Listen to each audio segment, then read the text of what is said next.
"Here's the boss, Charles Sutton," George said, introducing me formally. "Charlie, this is Travis Craig." Travis looked about 22 years old, not much younger than me, whereas I was a stockier build with dull brown hair and boring brown eyes. He was taller than me by a few inches, and muscular and lean. He held out his hand and smiled. "Mr. Sutton, it's a pleasure to meet you." His accent was strange to hear at first, but his smile was wide and warm. I wiped my hand on my shirt and held it out for him to shake. "Travis," I said with a nod.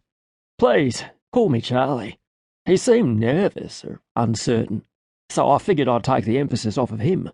I threw my dusty old hat onto the table and sat down across from our guest. "Geez, Ma," I said, looking at the food on the table. "How many are you feeding?" "I made 'em for you. They're your favourite," she said. "Are they pumpkin scones?" I asked. "Course," she said proudly. "You boys can finish 'em for dessert."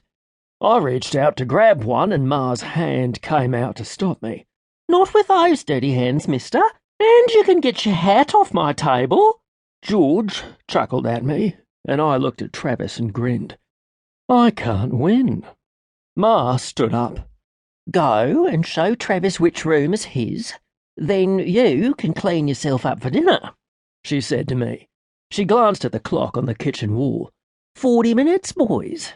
I pushed my chair out from the table, and taking his cue, Travis did the same.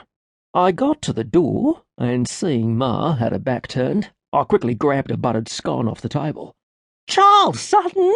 Ma cried, catching me red-handed. I smiled as I shoved the scone into my mouth, but I was quick to duck around the door, out of the flight path of any kitchen utensils Ma might launch at me.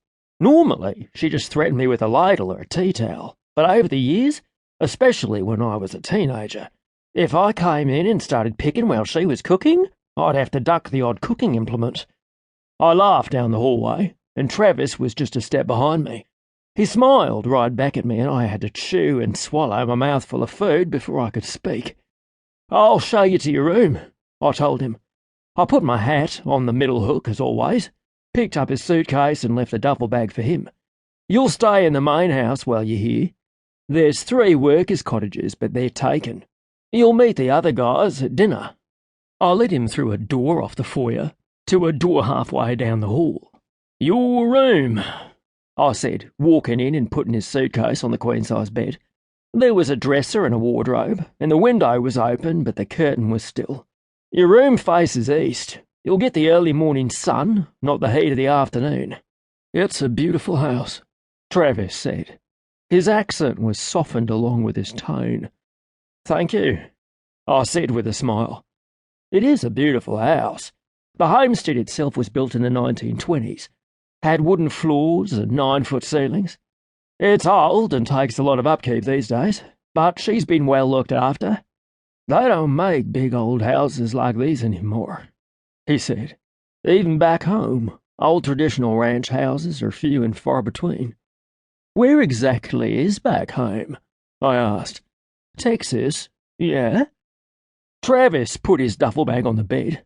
"Yes, sir. Johnson City is just west of Austin. My family has a ranch there."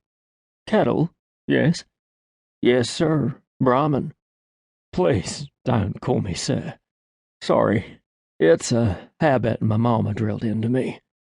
"It's okay," I said reassuringly. "I just look for my father when I hear that word." Travis nodded but looked down to his luggage on the bed.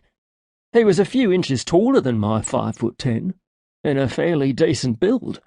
Wore a checkered shirt with sleeves rolled to his elbows, American jeans and fancy cowboy boots. But what I noticed most was when he looked downward like that, I could see the outline of the back of his neck. It was tanned, muscular with short-clipped hair that looked as though it'd be real soft to touch. "I'm sorry," he said, snapping me out of my wayward thoughts. "I guess I was expecting the boss to be a lot older."